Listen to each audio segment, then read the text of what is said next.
Welcome again. हमने पिछली video के अंदर कॉन्सेप्ट डिस्कस कर लिया था और आखिरी बातें मैं फिर से रिपीट करना चाहता हूँ। वो आखिरी बातें क्या थी? आखिरी बातें ये थी कि भाई अगर आप किसी ऑर्गेनाइजेशन को डिवीज़न के बेसिस पे सेपरेट यानी डिवाइड कराना चाहते हैं तो डिवीज़न 4 किस्म के, आप किसी ऑर्गेनाइजेशन को 4 किस्म के डिवीज़न पे सेपरेट कर सकते हैं। सर समझ नहीं आया क्या कहना चाह रहे हैं, पहले लिख देता हूँ, समझ आ जाएगा। प्रोडक्ट, फिर आता है कस्टमर,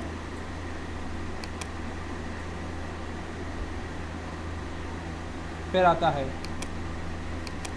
क्या कहते हैं प्रोसेस,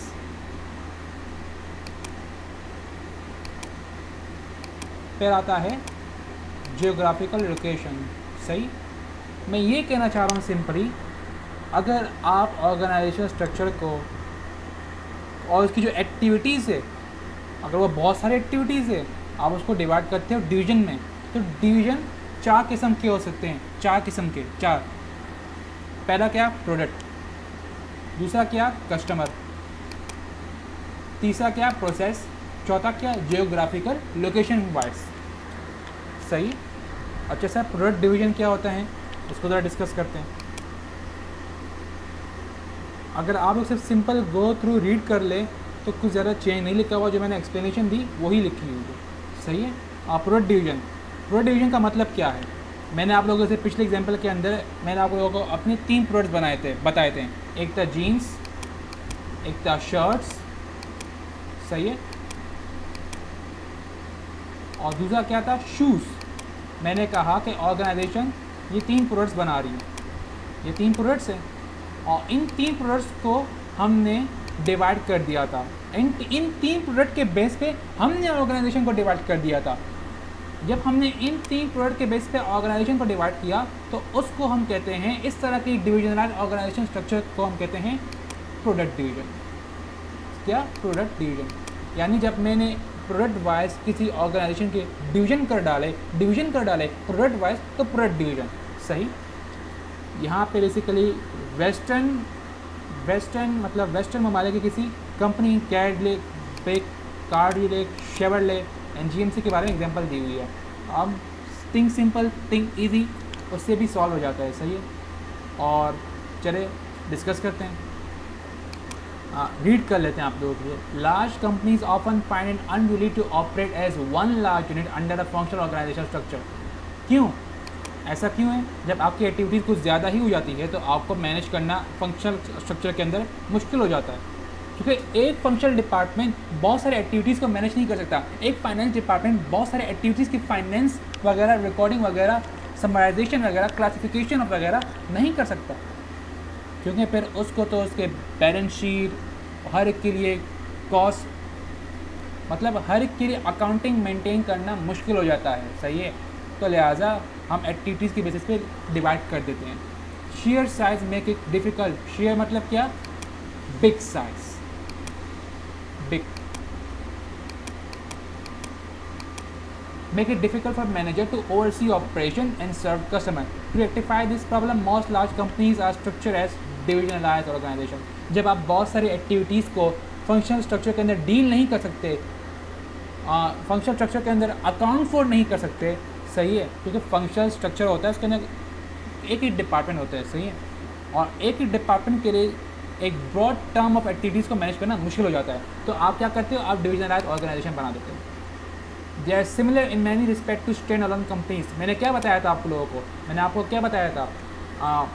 क्या कहते हैं, मैंने आप लोगों को अपनी वीडियो में क्या बताया था कि ये जो है डिवीज़न, ये ऑर्गेनाइजेशन का ही पार्ट है, मगर ये खुद में भी एक ऑर्गेनाइजेशन है, ये खुद में भी एक ऑर्गेनाइजेशन है, ये खुद में भी एक स्टैंड अलोन कंपनी है, ये खुद में भी एक सेपरेट एंटिटी है, एक सेपरेट एंटिटी है। ये ऑर्गेनाइजेशन का पार्ट है, but it adds as a separate entity, but it add like standalone companies। सही है। मतलब ये क्या करते हैं? ये ऐड करते हैं, एड्स लाइक standalone companies।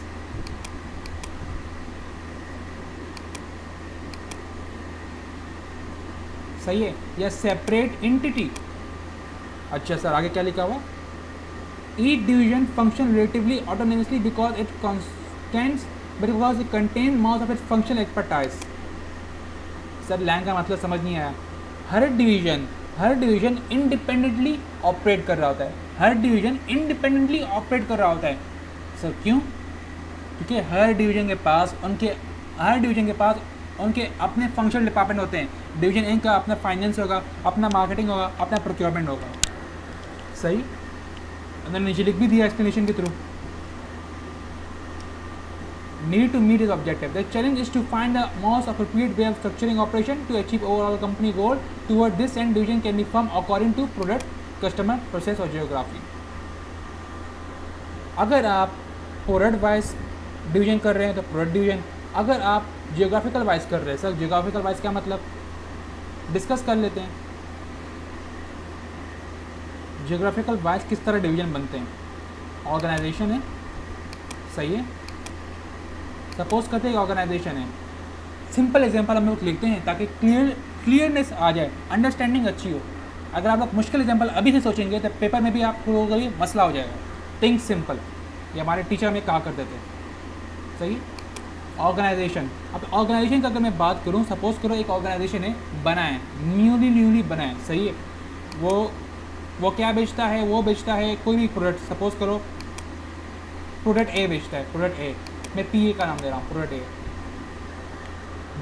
जैसी वक्त गुजरता गया, सही है, इसके जो ये प्रोडक्ट है ये दुनिया के बेशतर ममालिक में मशहूर होने लग गया।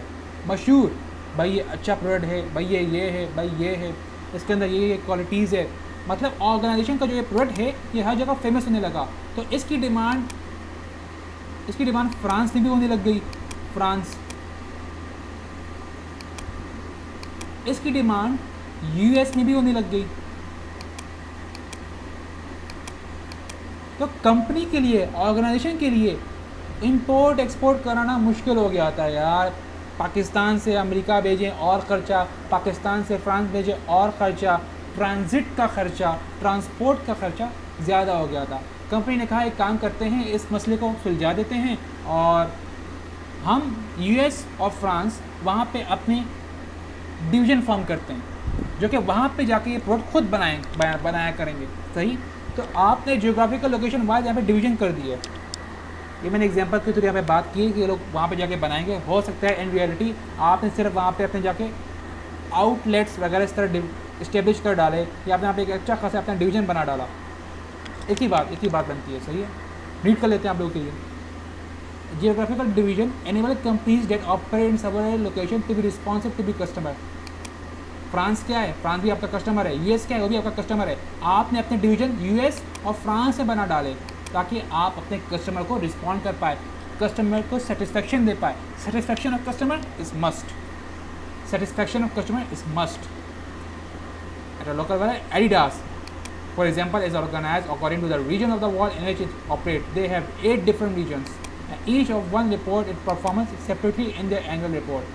Adidas मुख्तलिफ जगहों पे इस्टेब्लिश है, मुख्तलिफ जगहों पे इसकी डिवीज़न है। जब ये मुख्तलिफ डिवीज़न है तो हर डिवीज़न अपना एक अलग एनुअल रिपोर्ट बनाती है। हमने डिस्कस कर लिया। अब प्रोसेस डिवीज़न का मतलब ये है कि भाई टोयोटा पाकिस्तान, टोयोटा की मैं एग्जांपल ले लेता हूँ, वो अच्छा रहेगा। टोयोटा, हम क्या डिस्कस करने जा रहे थे? हम लोग प्रोसेस डिवीजन को डिस्कस करने जा रहे थे। मैंने क्या बताया, जब आप ऑर्गेनाइजेशन को डिवाइड करते हो ऑन बेसिस ऑफ एक्टिविटीज़, तो ये डिवीजन होती है ये product wise, geographical division wise, process wise, customer division wise भी हो सकती है। सही है, प्रोसेस में यहाँ पे जो डिवीजन होती है वो प्रोसेस के थ्रू होती है। For example